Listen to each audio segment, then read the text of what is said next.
Ooh, welcome everyone to another episode of Slasher Scotty. I am your host, Scotty McCoy, and boy, do I have a surprise for all of you. I have on Zoom with me right now Julie Dove, and she plays the very cuckoo crazy Connie Viniski. Is that how you pronounce it? Well, I can give you a little tidbit that no one's asked about yet. It's written Viniski, but in the very first episode that I said it all the way back to the date with Lee, I said Vininsky. I knew I wasn't crazy.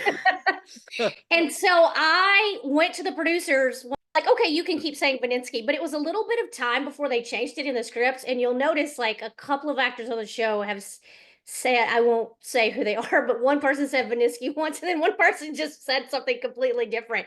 So it's kind of been a funny thing. But most people Nice. said Vininsky. And that's the way I said it. And that's just kind of my southernness coming out, where we kind of add an extra syllable to words, which I've worked really hard to try to soften my southern accent for the for the role. Because I was laying in bed last night and I'm thinking to myself, okay, so is it Vininsky or is it Viniski? How do you spell it? Is it a Y or an I? I'm like, I'm getting different things. I'm Googling it and I'm getting different things on Google. Like some are spelling with a Y, some are with an I. And I'm thinking, I thought I put Viniski on the form, but for not some reason I'm thinking Vininsky. I don't know where I'm getting that from. Well, it's misspelled all over the internet for like the main soap trade, Soap Hub, Soap Opera Digest, and Hmm. oh my gosh, I'm so sorry. Oh, so Cheeto Soap, Yeah, soaps.com. It's spelled correctly there, but a lot of the other places it's not. But it's Viniski, awesome. Viniski, and I pronounce it Vininsky. I tried to Absolutely. soften the N a lot when I came back, but I mean it's Vininsky to me. So Right. And you did you auditioned originally auditioned for the part, I'm assuming, right? well, the part originally goes all the way back to November 2021 Hmm. and it was listed as woman in the what are called the breakdowns where the agents get the casting notices Hmm. from all the shows. And then I filmed that episode, and when I filmed that episode, they're like, "Oh, her name's Connie." And so Connie was the busybody that came to the town square Hmm. and said something to Chad about cheating on Abigail, Hmm. something with Salem Spectator. And so, yeah, so I definitely auditioned for just that one part that got cut and then got brought back and then brought back again, and then brought back for this. So when you originally first officially aired with that blind, I believe it was with the blind date with Lee, um, were But, you, go ahead. well, the first official was with Sloan. I was Sloan's Right. client Right. in That's right. Small Yes. Bar. In That's Small right. Bar. So when you were with Sloan, did this part event was this always planned for you to be this big villainous type killer? No, I mean, I just was, as far as I knew, I was just kind of a busybody in Salem. And Ron writing me back in for to be the client of Sloan was just like, they need these day players to come in and move the story along. And I got the phone call and they were like, hey, we need this character to be a client of another Mhm. character, and we'd like it to be Connie.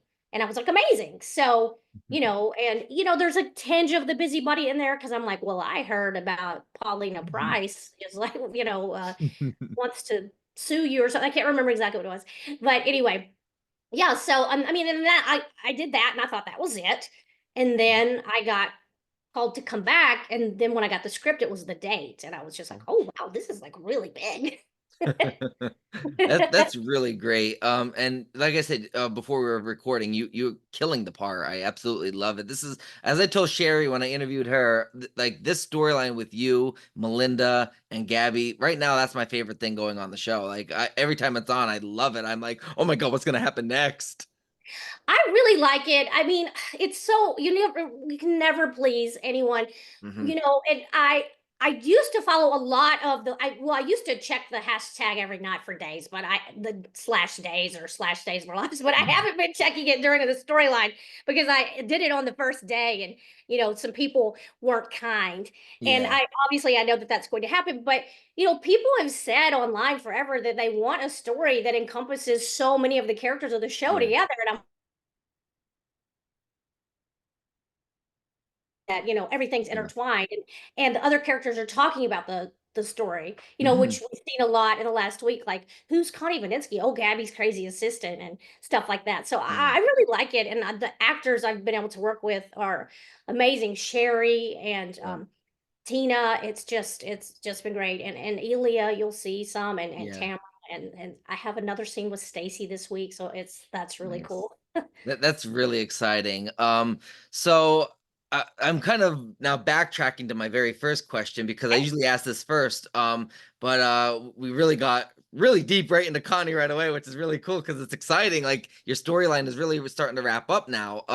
So I guess it's better late than never. Let everybody kind of know a little bit about you, about how you got your start into acting. Well, I wanted to be an actor since I was like 13. I became obsessed with soaps. My dad died, and at the time there were like he died very suddenly, and my grandmother always had her stories on. She watched like the ABC soaps, Mhm. and then my mom would have soaps on like when I come home from school. I think General Hospital would still be on, so they were always kind of just they were part of I think everyone's fabric thing. Because I'm Mhm. 54. And so, when I was 13 is when my dad that was 83. I think we had 14 or 16 soaps on the Wow. air. Most networks had 3 1 hours and 2 half hours. Mhm. So it was just like soaps everywhere. And then the actors were like also in like Tiger Beat and like 16 magazine and stuff. So it was just we were inundated with it. And I just became obsessed with soaps. And I started Yeah. like writing fan letters to soap stars, and I was just like, this is it. I'm going to grow up and be on a soap opera. And I had a 10-year, I wrote some of the Days of Our Lives people and got some letters back. And, soap stars used to travel everywhere then, and like thousands of people would line up to meet them. So I met some soap stars in person, including some people have seen the picture I've posted like many times of me, Kristen Alfonso, where I look like a boy. I met her. And I also met Stephen Nichols, Okay. and I also met the three actors that played Holden, Lily, and Dustin on As the World Turns. Okay. Martha Byrne, John Hensley, and Brian Bloom, I think were their names. And then gosh, there was oh, it's funny, no one remembers this, but everyone remembers Michael E. Knight, who played Tad Martin on All My Children. Mhm. Like the first kind of good girl that he fell in love with when he was trying to like not be a villain was a character named Hillary. So Mhm. Tad and Hillary, I lived outside of Dallas, so it was like an hour drive to Dallas, but all the soap stars were coming to Dallas. Tad and Hillary got married at our mall after they'd been married on screen, and they served a wedding cake. And so I waited in line with hundreds of people to get a piece of Tad and Hillary Martin's wedding cake. So, but I talk a lot, everybody. Sorry, but I You're fine. began a 10-year correspondence with Lauren Marie Taylor, who played Stacey Donovan on Loving. Also, since we're talking slasher, she plays Vicky in Friday the Yep. 13th. Had her on the show and I love her. She's a good friend of mine, actually. She is a friend of mine in real Nice. life too. Yes, that's So awesome. I started writing her letters, and it's such a strange thing. The first letter I wrote her, she responded back like a year. I got it like on the year anniversary of my Nice. father's, and it was just Oh, like this wow. weird, like, Yeah. I don't know, kismet or whatever. And so then I was 13 then, so I think I was like eighth grade. So my senior year, the show had become more popular, and her character Mhm. had been paired with Jack at that point, and they were very popular. Mhm. And she couldn't write all handwritten letters because she also started having children. She has a lot of children, and Mhm. she was like do like a form letter, but then she would always write me a note on it. Mhm. And one of the form letters that came like my senior year in 84 said uh I'm sorry, 88 said told the story of someone that came to set and Mhm. visited the set, and she wrote like, if you want to come to New York, I'll give you a day on Loving. So I was like, I'm going to New York. So my sister and I from our podunk town flew to New York during my spring break, and I got to go spend a day on set of Loving. And this is back when the ABC building had One Life to Live, All My Mhm. Children, and Loving. And I guess it's where Ryan's Hope was too, but I think it'd been canceled at that point. So we Mhm. got to go there, and I remember it's like something Avenue of the Americas, like 1700 Avenue of the Americas. Anybody who wrote fan letters to soaps knows the address. And I remember getting in the elevator thinking, like, I wonder if we're going to see Erica Kane. So it was very exciting. And so I got to like watch the whole process of how a soap was made. And then we had like a day off, and we didn't have anything planned, and we got a message at the hotel from Lauren, and it said like, hey, if you want to come over, I'll send a car to pick you up. So we Nice. went and spent a day at her house in Brooklyn. And then like she had some costumes from the show we tried on, and one of them was like one of Lorna's formal dresses, and she ended up giving it to me, and I wore it to my senior prom. Nice. Susan Walters on Young and the Restless. So that was kind of like, I'm going to be a soap star. And I was in like school plays. And it took me a while. Like everyone has always wanted to relegate me to the crew, but I've refused to accept it. And so by my senior year, junior and senior year, I kind of had some like they were always kind of the character parts, but they were great parts in the school plays and stuff. And then I got a scholarship to go to a small school called, at the time it was called East Texas State University. Now it's called Texas A&M Commerce. Wow. And I was in the theater department there, and that was not far from home. And then I graduated, and then I was like scared to like move to New York or LA. And my mom was not very supportive. You know, she became a single mom very young. My dad was in his 30s when he passed. So she was very, very overprotective. And I can say it now as a joke, and you'll appreciate it since you're into slasher stuff. But this is what my mom said when I was like, I'm going to go to college and then I'm going to move to New York or LA. My mom always said, you will get raped and killed if you go there. So specifically scary. And so I mean, it's not the reason that I didn't go. Right. Very scared. And so I graduated from college, and the high school drama teacher job was open at my high school. And Wow. I was like, I'm gonna be a teacher. So I was became a drama teacher. And then I was not I mean, I'm still friends with some of my students. In fact, the podcast that I just made is with co-produced by one of my former Nice. students. So I did that for a few years, and then I got accepted to seminary to be a minister in the United Methodist Oh, Church, which, if you think about it, I mean, it's kind of performing, you yeah. know. And so I Yeah. made an A in preaching. I made like a D in philosophy and a C in Old Testament. So that wasn't working out. And at the time, while I was in seminary, I was working at a radio station, and I was a country music station because, Dallas. Yeah. I got the opportunity to move to Nashville, and I wanted to like go there and work with other artists and help them like achieve their dreams. Everything was Mhm. just like, I'm scared to do what I want, but what's the Mhm. closest thing I can get to, being in that world of like Yeah. creative people following their dreams. And then while I was in Nashville, my second husband, I'm skipping over the divorces. We'll just say Mr. Dove, that's where the dove comes from. Uh, he left me for Oh, another person. He cheated I'm on me. sorry. And I found myself at 29 in my second divorce, like Ross Geller on Friends. And Love friend. we were approaching 2000, and my goal was the same as his: no divorces in 2000. Um, I sat down and said, okay, this is it. Like, what do you want to do with your life? And I was having great success in the music industry, and like getting to hang out with like all the like big 90s country stars like Reba McEntire, George Mhm. Strait, Garth Brooks. I met all of them, and it was Nice. fun, but it was not me being a performer, and I'm not a Yeah. singer, but it just, it's similar. Yeah. So that is when I said to myself, I've got to get to LA, and I'm going to be an actor. So Yeah. by the end of 2001, I convinced my music business job to transfer me to LA, and I just immediately got in classes and everything, and started like auditioning for commercials as soon as I got here. Mhm. But 10 years before booking my first television show job, which was Happy Endings. So Nice. that's like the long story of me becoming an actor.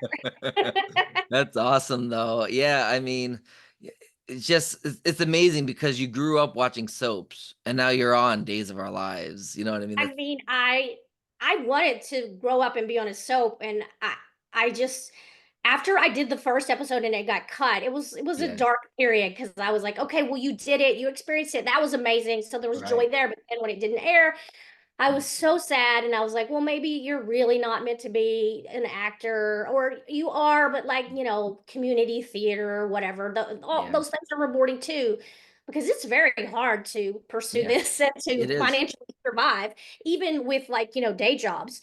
But Yeah.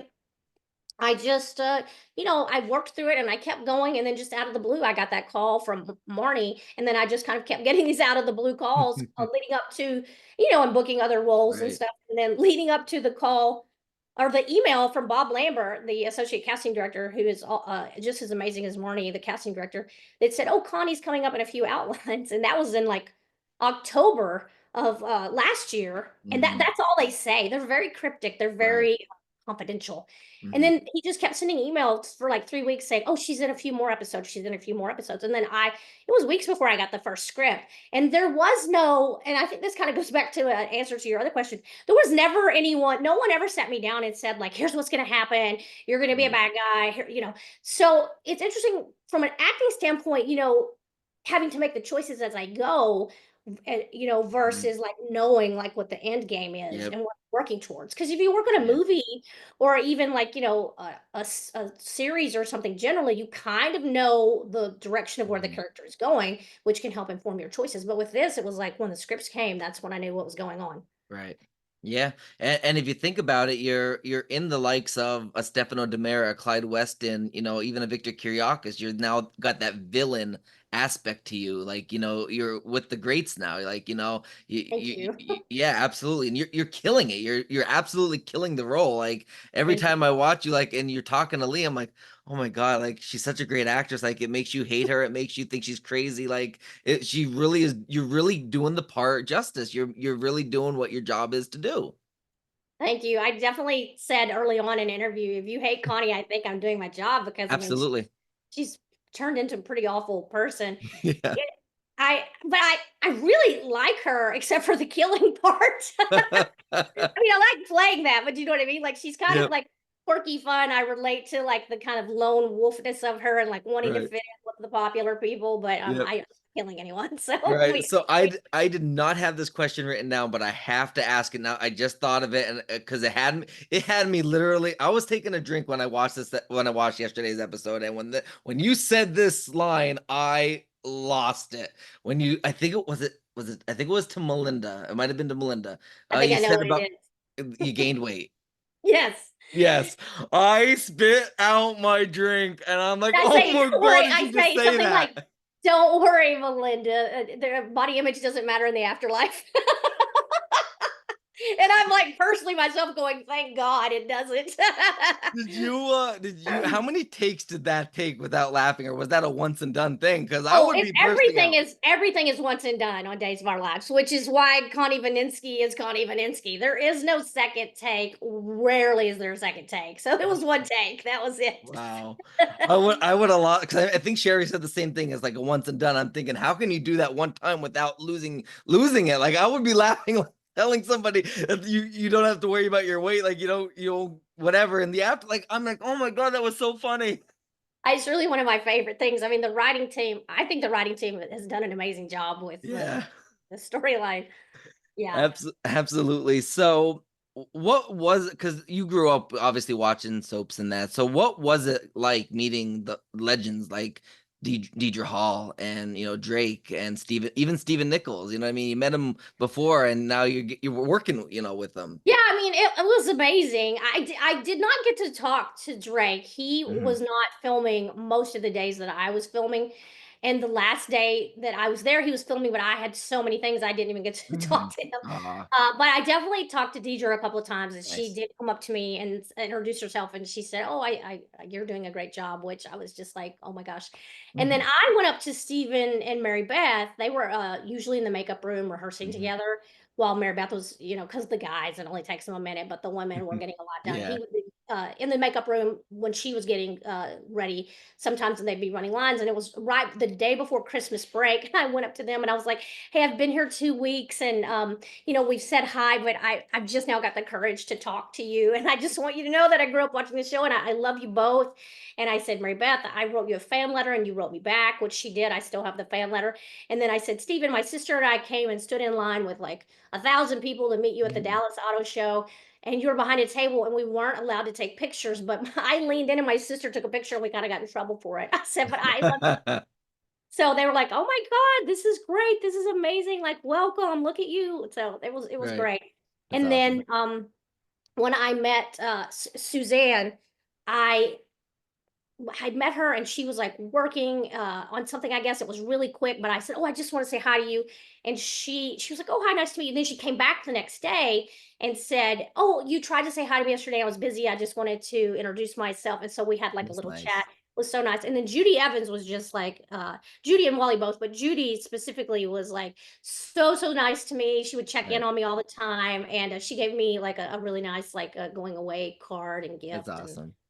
just everybody was great. That's awesome. So with Connie, we know your scenes are coming to a close. Do you have a last air date for Connie Viniski? Vininsky. Let's call her Connie. Connie, I'll just call her Connie. Call her Connie. Connie's your friend now. I would say we're coming to a resolution soon. That's Okay. what I'm allowed to say. Okay, sounds great. So I asked this to Sherry, and she gave a really good cryptic of what's to come, and it was so good that Soap She Knows actually wrote an article about it, which is really I saw exciting. that. Look at you, fancy. Right, that was the first time Slasher Scotty went mainstream. I was really excited about that. I'm excited. So what can you give us to add, I guess, to what Sherry, I don't know if you saw the interview, but what Sherry added? Like, we know that we saw the weekly preview. We saw that, there's gonna be a bomb. So Connie went from knife stabbing to poisoning to now bomb making, which which is pretty cool. We're very hands-on with your weapons, which is really cool. So we know that that's gonna be happening. And we know that we obviously know that Gabby's not going anywhere. She confirmed that, obviously. But what can we expect with the rest of the week cryptically? Obviously you can't give anything away, but what can you give us as a major teaser that will make people be like, wow, I need to see what's going to happen? What the heck does she mean? Well, oh gosh, it's very hard to think of like what's not a spoiler, and you don't want to get in trouble with the show. I agree.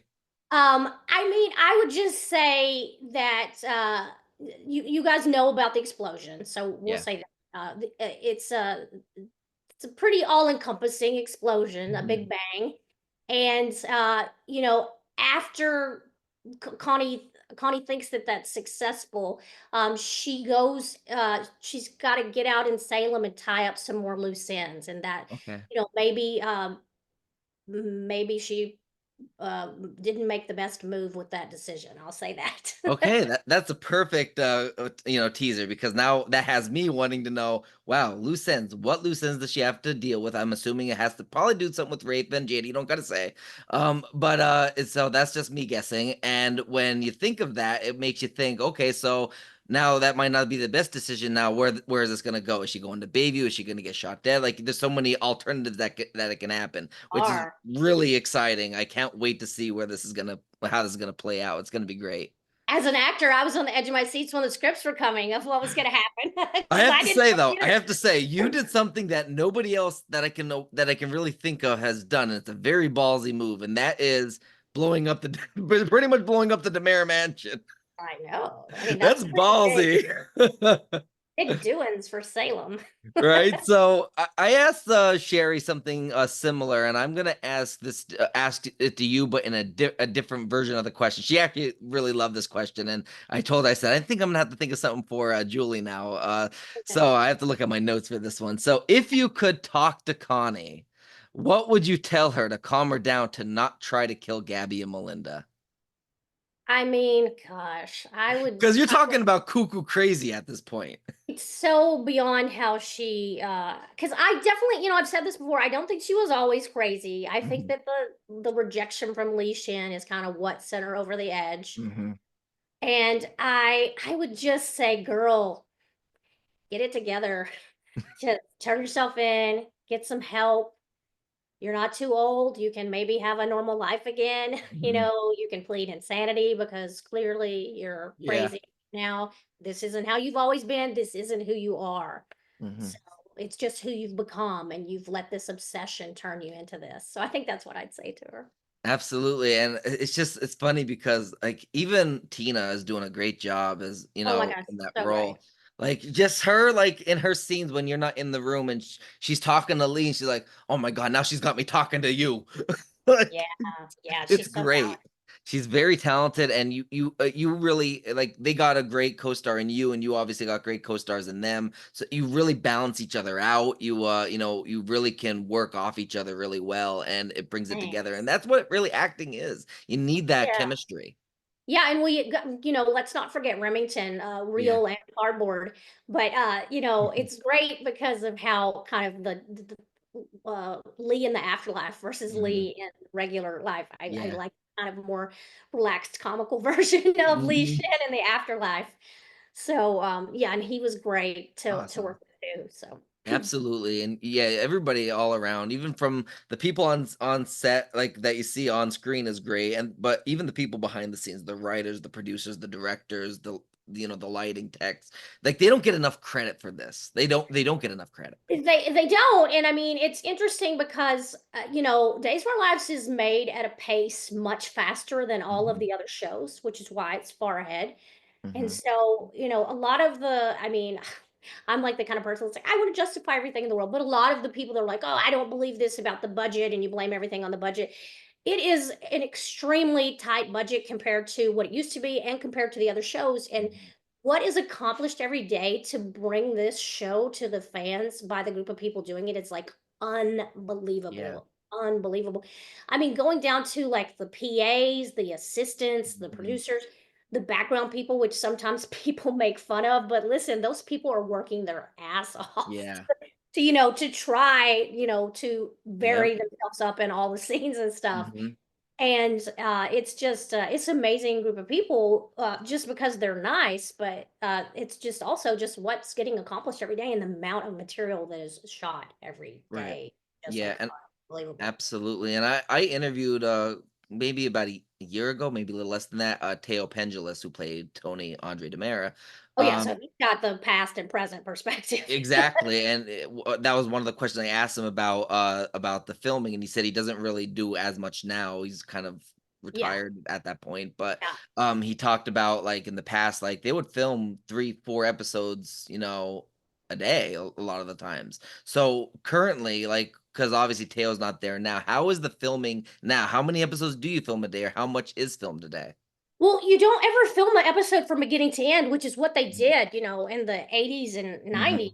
Mhm. And prior to that, Right. it was like a play. You came in, you Mhm. rehearsed, you got blocking, yeah, you rehearsed, you got blocking, you ran it, then you had lunch, then Mhm. you came back and you shot the episode. I mean, that hasn't happened in like a long time.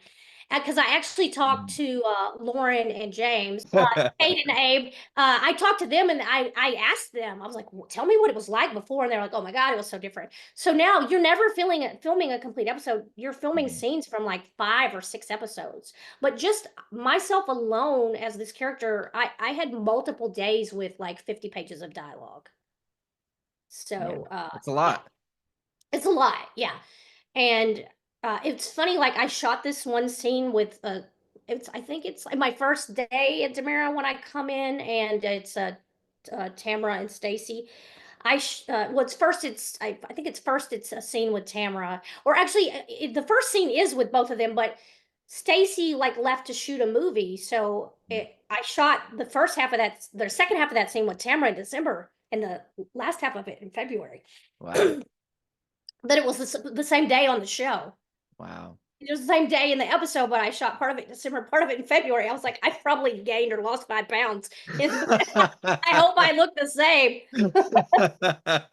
So, I have here's a question I have, that, so I'll answer with my answer first because obviously Slasher Scotty, my favorite storyline in history of Days of Our Lives is the Salem Stalker with Marlena being revealed as the stalker because she's wearing the Jason Voorhees hockey mask and, slashing all these main characters really, and then they come alive on this New Salem spelled backwards Molossawan Island type of thing. That's my favorite storyline in the history of Days. What would yours be?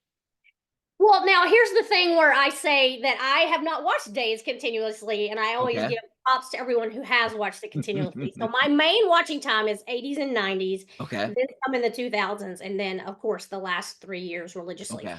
So it's cliche, but it's Bo and Hope storyline, Mhm. but it's the part of the storyline when I think we'd moved on from the prisms to the like the when we found out that Victor was dealing drugs, and Hmm. they Kim and Shane, and they went to Yeah. and to Miami. Hmm. And then also like Roman, I'm sorry, not Roman, Chris Kosacek. Yes. Chris, we still had shenanigans. Chris Kosacek was involved with oh, I'm not gonna say her name, but it's the actress that's married to Gene Simmons. Do you know Okay. who I'm talking about? I know you're talking about. I can't remember the name. Gorgeous, gorgeous, Yeah. blonde-haired woman. And so, like, everyone thought maybe she was a good guy, but she was a bad guy and she was involved in it. So that kind of like whole Miami storyline, and that's when Patch first started and he was still kind of a bad guy. And Okay. that's when Kimberly slept with Victor to Okay. Yeah. show that Shane and Bo would have enough time to get whatever it was they were trying to get Hmm. done. And so basically she like did that to save their lives, and then then she was pregnant and didn't know whose baby it was, so kind of that whole thing. So it was like Bo and Hope, Shane and Kimberly, Patch, Victor, Chris Kosacek, and whoever this other gorgeous woman was. I can't think of her name. And everyone's gonna rag on me that listen to this. I'm sorry. But you know who I'm talking about. Shannon Yeah. Tweed. The actress is Shannon Yes. Tweed. Yes. Actress is Shannon Tweed. Cannot remember the character's name, but Okay. Yeah. anyway, so that's like one of my favorite storylines on the Nice. show. And then when Bo and Hope, I mean, obviously, Bo stealing Hope from the church and then taking her to Maggie's bar and then Mhm. getting him getting beat up by Larry's goons and her being kidnapped. I mean, that was just amazing. And then Yeah. when they reunite in the tunnels is like, I Yeah. love those scenes so much. Yeah. Absolutely. They're so much sweet. Yeah. On YouTube and watch them sometimes. I remember when I first watched Days, when I first saw it, because it was like way out there. I was I don't even know if I was a teenager at the time. I don't think I was. I was home from school. One of my days, I was probably pretending to be sick. And my mom watched Days. She loved Days. She watched it religiously. And I would get home. I was like sick or pretending to be sick, and I came down from my bedroom and she's watching it, and I looking at it, and the first thing I see is Marlena turning into a panther because she's possessed by the devil. Yes.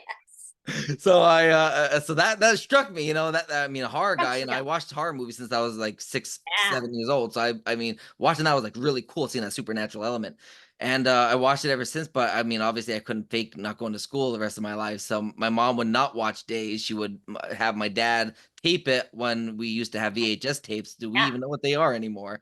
Yeah. No, and we would watch it together every time I get home from school, and I was hooked ever since. And then when I went off to my first college to get my associates at a community college, I stopped watching Days because I was just so busy with school, all nighters with projects and all Exactly. that stuff. So that was about 3 years or so that I didn't watch Days there, and so I missed the introduction of Rafe being on the show and all that. So but yeah, so like I missed all that. And then when I got out of my community college and then I went to my undergrad to get my bachelor's, but I did that online. That's when I started getting back into Days again. And I watched it ever since, and I just wish that Peacock would put all of the past episodes on. But I understand from as a filmmaker myself, why they can't do that because of royalties and all that other Yeah. stuff. It's hard.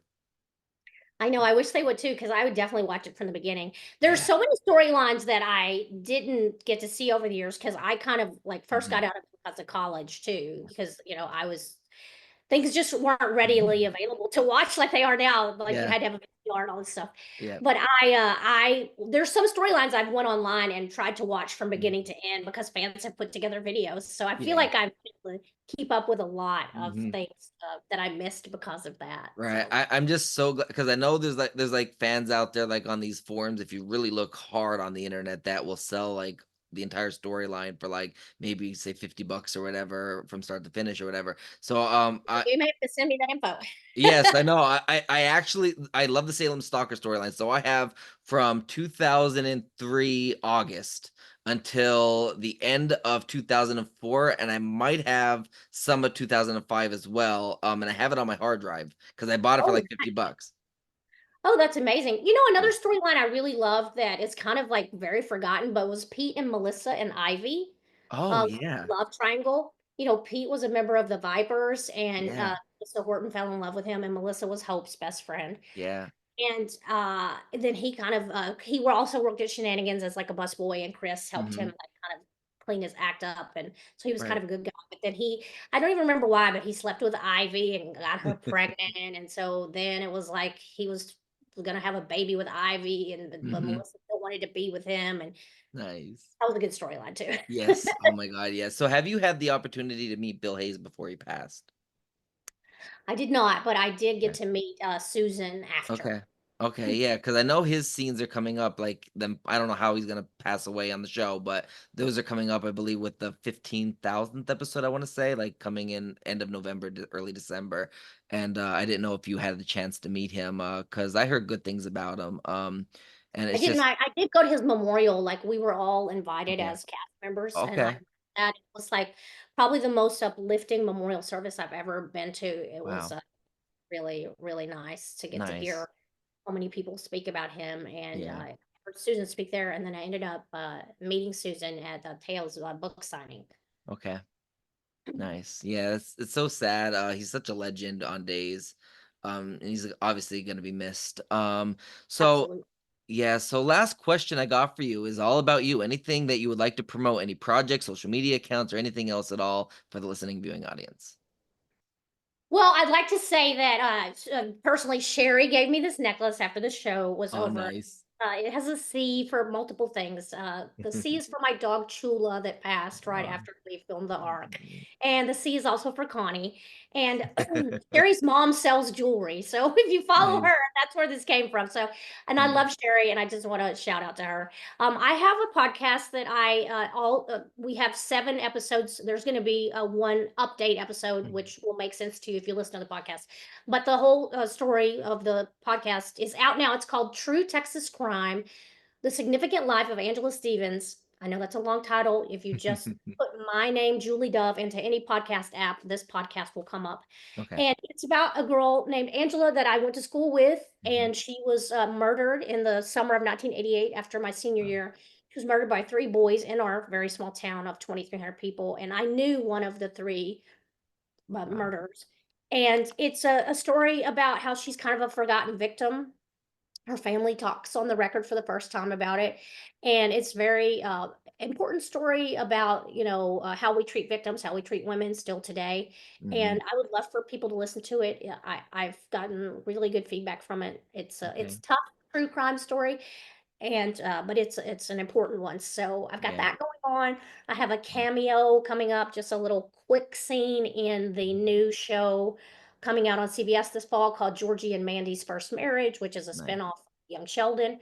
So I'm going to be in the third episode of that, and that's what I've got going on right now. Awesome, and, if anybody else wants to see what Julie has going on after this episode, airs, which will most likely be today, you can, check out her IMDb page. I'm sure that she will, have that updated, with any other project she has coming out if you wanna see what else she's been up to. Yep, and you can go to my Instagram at Julie Yep. Dove, my Twitter/X at Julie Dove, or juliedove.com. Absolutely. Well, thank you so much, Julie, for, agreeing to this interview. I was really happy that you agreed to it, and you did it really quickly. I'm like, "Oh my god, this is so cool." Well, I was honored to be asked, and Awesome. I just appreciate you and all the fans out there that watched the show. Thank you. Absolutely. Well, you're doing a great job, and I can't wait to see where the storyline goes and how it ends. According to you and Sherry, it's got a wild ride, and it's right at the end, and it's still got a lot more to go yet. So it's so exciting to see what's going to happen. Thank you so much. Absolutely. You have a great rest of your day. Okay, thanks. Right. Yep. Bye.